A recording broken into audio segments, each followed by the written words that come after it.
It's Wednesday, October 23rd, 2019, and this is KBIA's Views of the News. Our weekly roundtable on media behaviors comes to you from the Futures Lab studio at the Reynolds Journalism Institute. I'm Amy Simons, and here with me are my colleagues Ryan Thomas and Ernest Perry.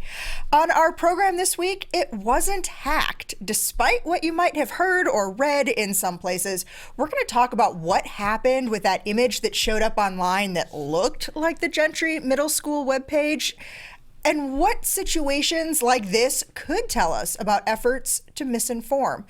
Creating workplace cultures that recognize that we are more than our work. We're going to talk about the ways news organizations are looking at employees' needs through different phases of life.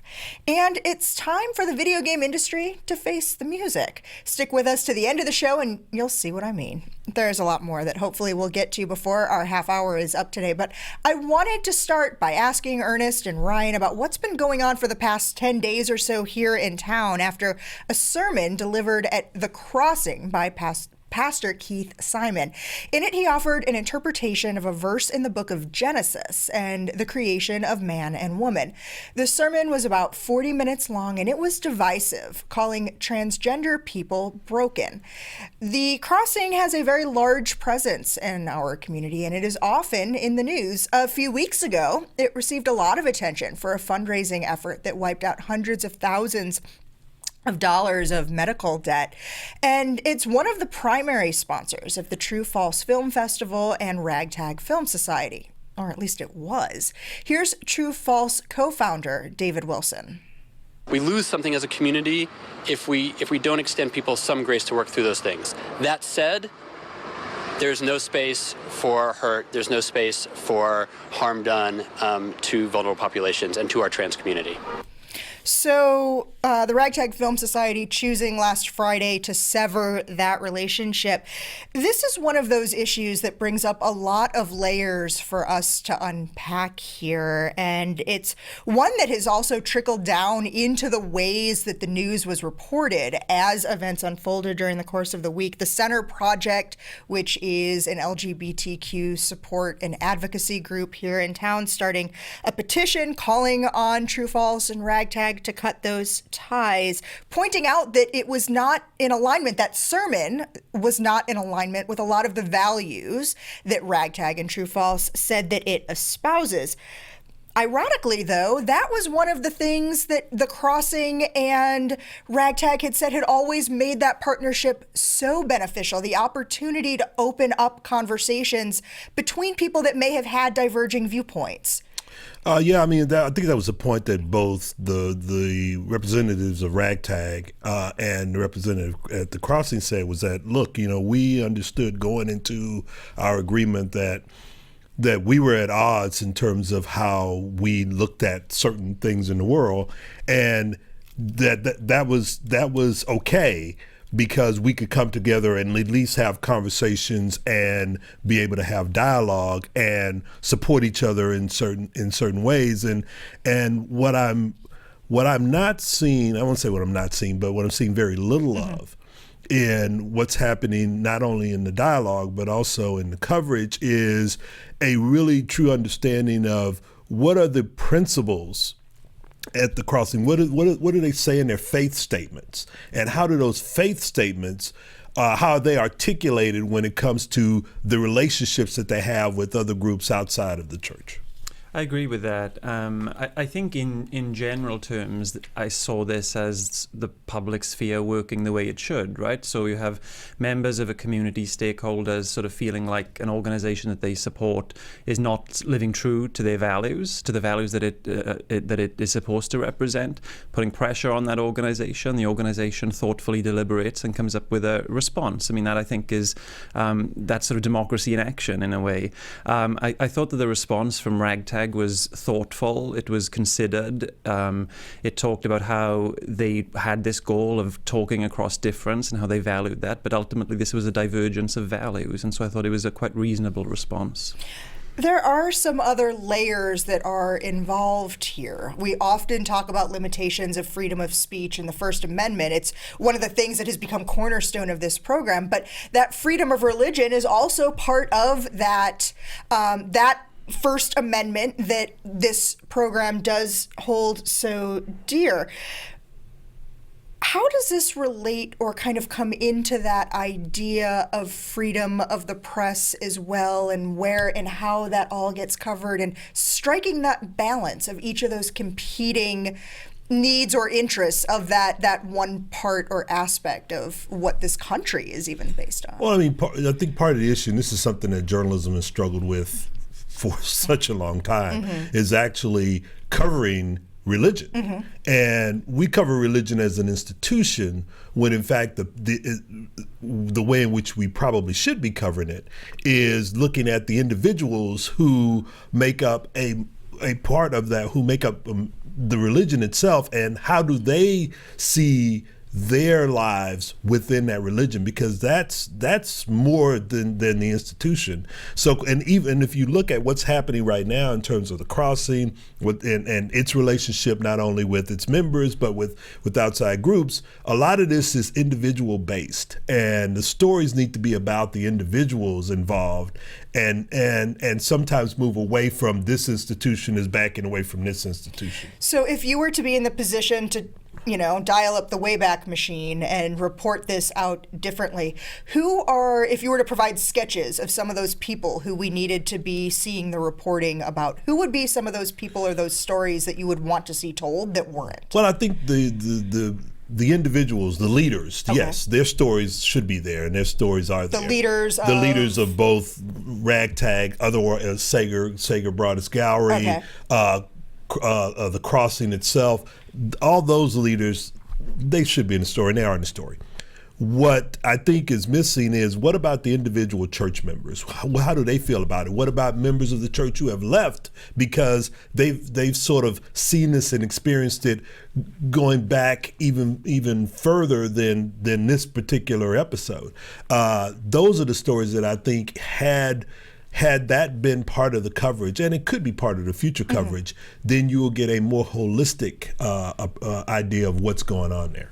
I agree with that, and I think with regards to the First Amendment aspect of it, another aspect of the First Amendment is freedom of association, right? And so I see this less as a legal matter, but as an ethical matter, where a community and different groups are entitled to hold the views that they hold. We could agree that that's a good thing, but at the same time, organizations can decide to part ways if they choose that they are no longer in alignment, and that's the marketplace of ideas in action. Well, and one of the things too that we are often having to correct or clarify about freedom of speech and what that means, that doesn't necessarily mean freedom from consequences. Right. And our First Amendment right to freedom of speech is the government can't limit our speech. That's not to say that a private organization or a nonprofit can't say that's not in alignment with who we are, what we are. Absolutely. Make those decisions. I mean, private entities are free to do what they wish. It's not a First Amendment issue. Where that becomes a little bit more complex is where you have public entities like the university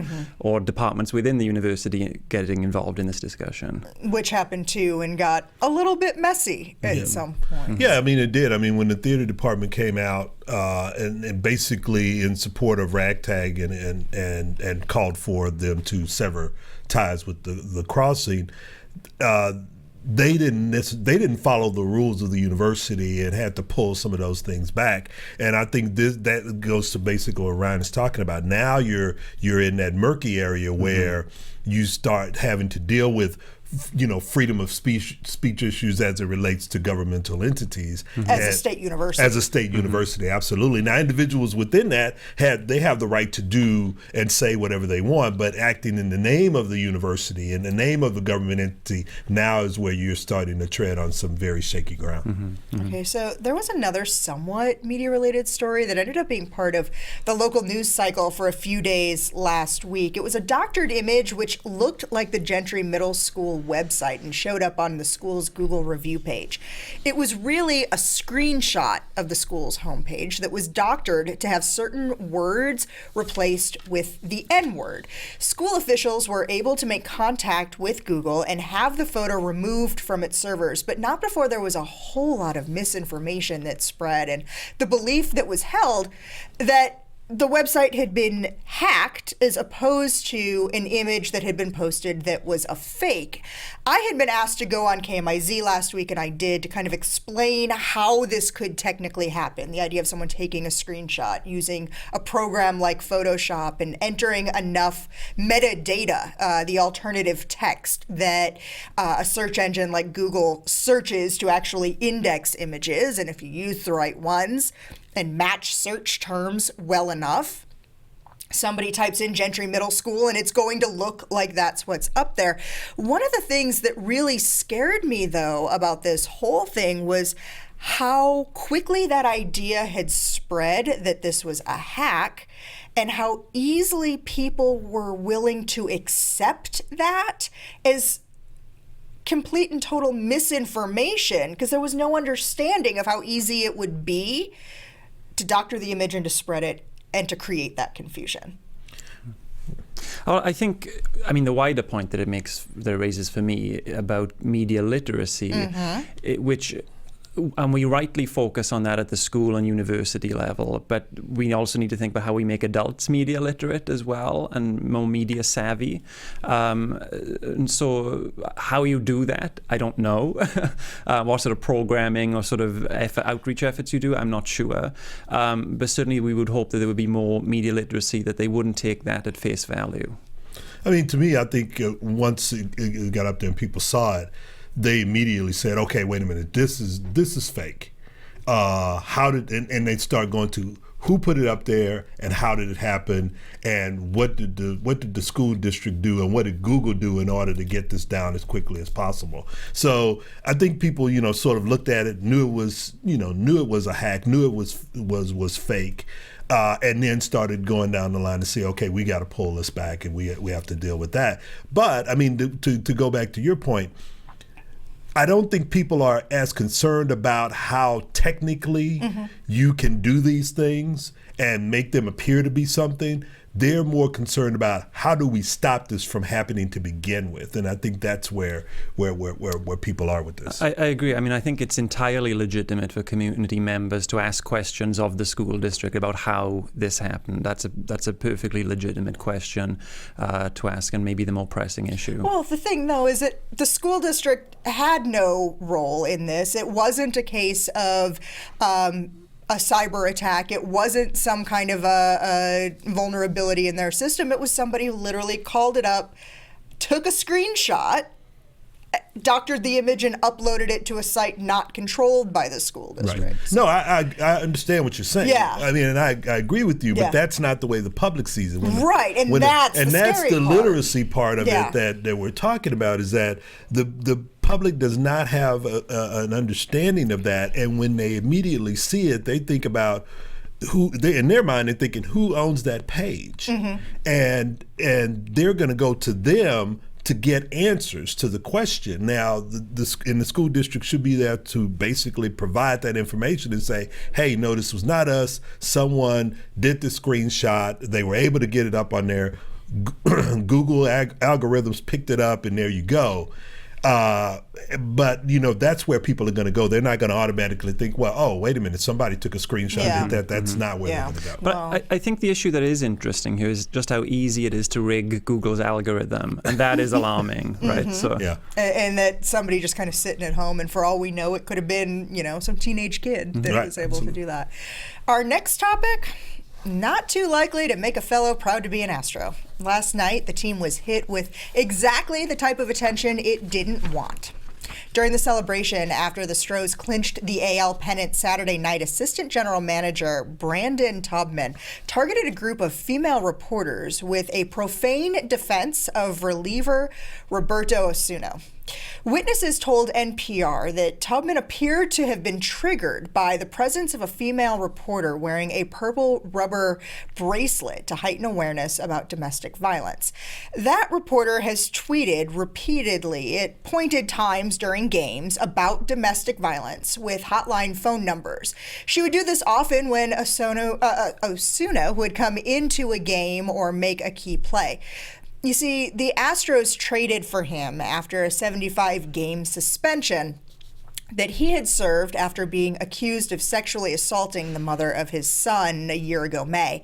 She returned to Mexico, and prosecutors dropped the criminal charges against him. He had had a not-so-great game on Saturday, which is what made it really kind of obvious to people who were in the clubhouse and saw this action on the assistant general manager's part that this was intended to target. Yeah, I mean, the Astros, who, by the way, lost last night in Game 1 of the World Series to the Washington Nationals. Thank you for watching the rest of the game so I didn't have to. But they knew that they were going to get heat when they decided to sign him.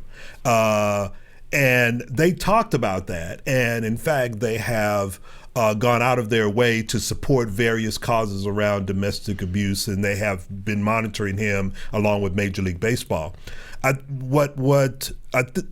least from reading all the information, what triggered this was the fact that this reporter repeatedly did the things that you described, and that sort of sent the assistant general manager over the edge. But you can't do that. I mean, there's no excuse for his actions, and Major League Baseball is now taking a look at it. The Astros have apologized. He's apologized repeatedly for what he did. But now I think what you have is this heightened awareness of what's going on. He shouldn't have done it, period. Not only was it wrong of him, but the response of the Astros was wildly inappropriate because it accused the journalists of being irresponsible, of fabricating the story. And since that point, it has been verified by multiple people, multiple witnesses.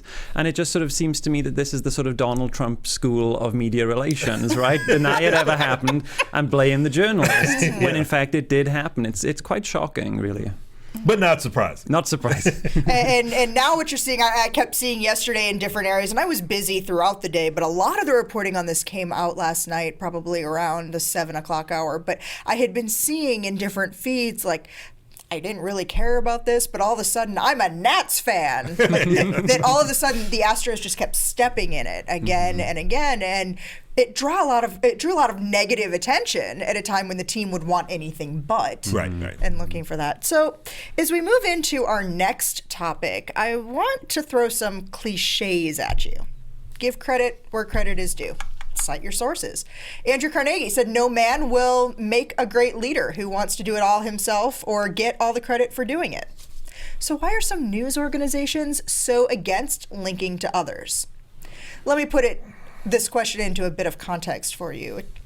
It's really just a veiled jab at the New York Times, which has been called out again and again and again for jumping on really big stories broken by other news organizations and followed up on by the Times, but the Times choosing not to link to those original sources.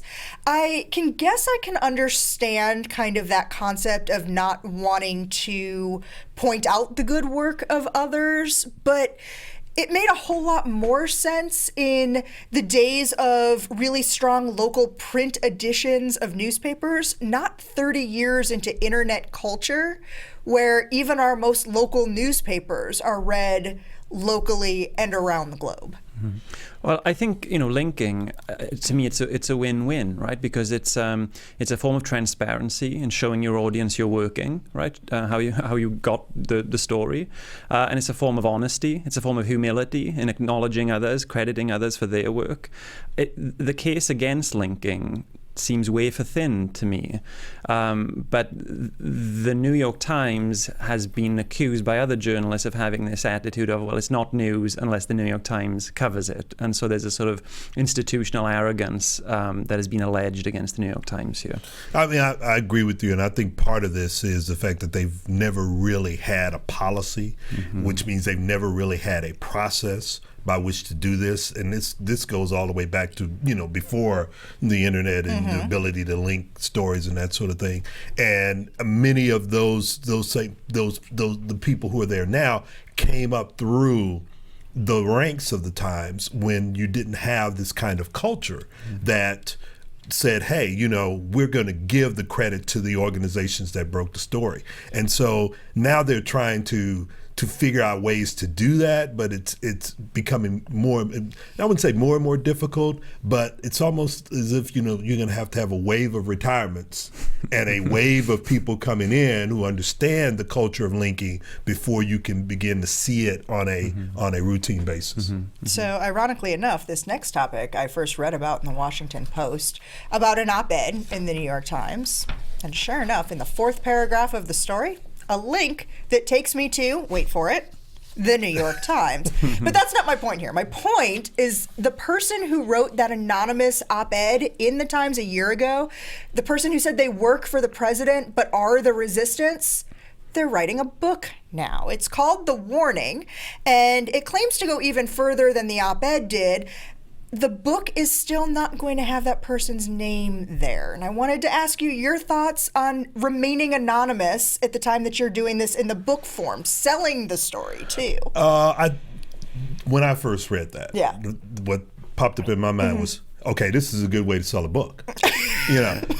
Because, really, we talked more about who the anonymous person was than what they were actually saying in that op-ed piece.